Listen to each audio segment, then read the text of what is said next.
Welcome to சித்தூஸ் clip Tamil. இன்றைக்கி வந்து நல்ல ஒரு சூப்பரான சுவையான முட்டை உடச்சி ஊற்றின முட்டை குழம்பு. இந்த முட்டை குழம்பு சாதத்தில் ஊற்றி சாப்பிட்டோம்னா அவ்வளோ ருசியாக இருக்கும். சாதத்தில் மட்டும் இல்லைங்க, இட்லி, தோசை, சப்பாத்தி, பூரியில் இதுக்கு எல்லாத்துக்குமே இதை சைடிஷாக வச்சுக்கலாம். சூப்பராக இருக்கும். இப்போது இந்த முட்டை குழம்பு செய்கிறதுக்கு ஒரு கடாய் அடுப்பில் வச்சுருக்கேன்.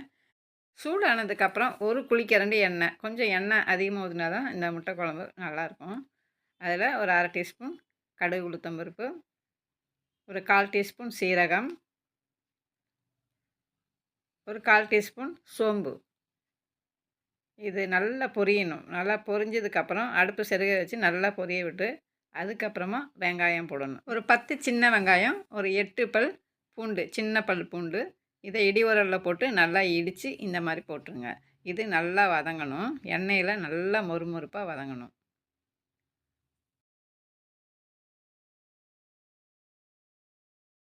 சின்ன வெங்காயமும் பூண்டு இந்த அளவுக்கு பாதி வதங்கினதுக்கப்புறம் பெரிய வெங்காயம், ஒரு 2 ஸ்மால் சைஸ் பெரிய வெங்காயம் நான் சேர்த்துருக்கேன். இந்த மாதிரி கட்டம் கட்டமாக வெட்டி சேர்த்துக்கோங்க. முட்டை குழம்புக்குனால கொஞ்சம் சீக்கிரமாகவும் வணங்கும். இந்த பெரிய வெங்காயமும் வந்து நல்லா வதங்கணும், நல்லா சாஃப்ட் ஆகணும்.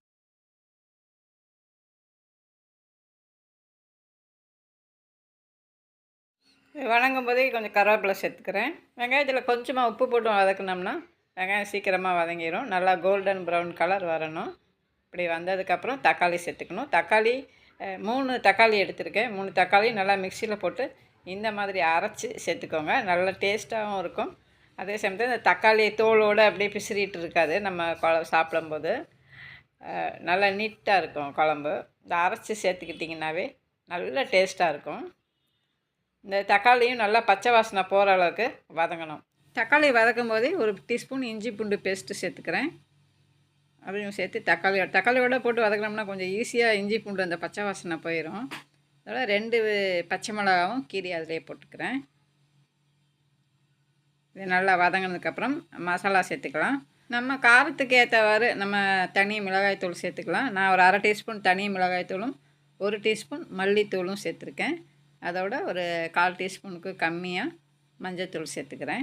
இதை ஒரு தடவை நல்லா பிரட்டிட்டு நம்ம டேஸ்ட் பண்ணி பார்த்துட்டு மிளகாத்தூள், நம்ம சாம்பார் மிளகாத்தூள் இல்லை குழம்பு தூள் இருந்துச்சுன்னா கூட அதில் அரை டீஸ்பூன் சேர்த்துக்கலாம். நல்லா டேஸ்ட்டாக இருக்கும்.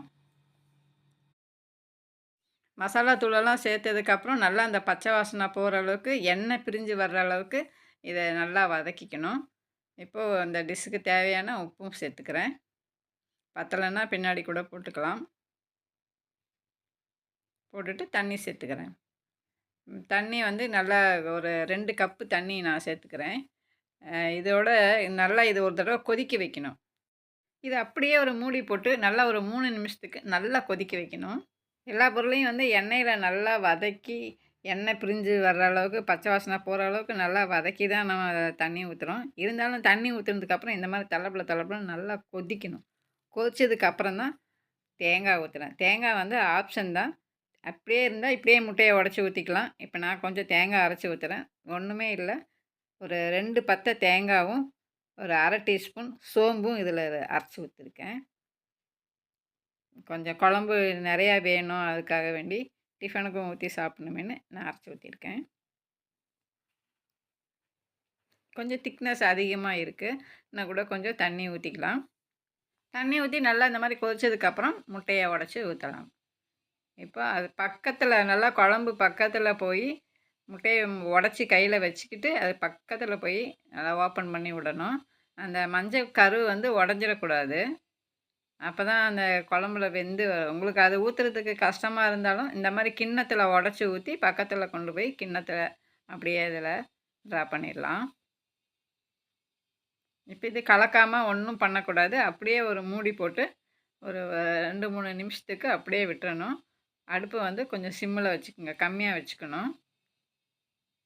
இப்போ பாருங்கள், அடுப்பு கம்மியாக வச்சு ஒரு 3 நிமிஷம் கழித்து திறந்து பார்த்தோம்னா இந்த அளவுக்கு வெந்திருக்கும்.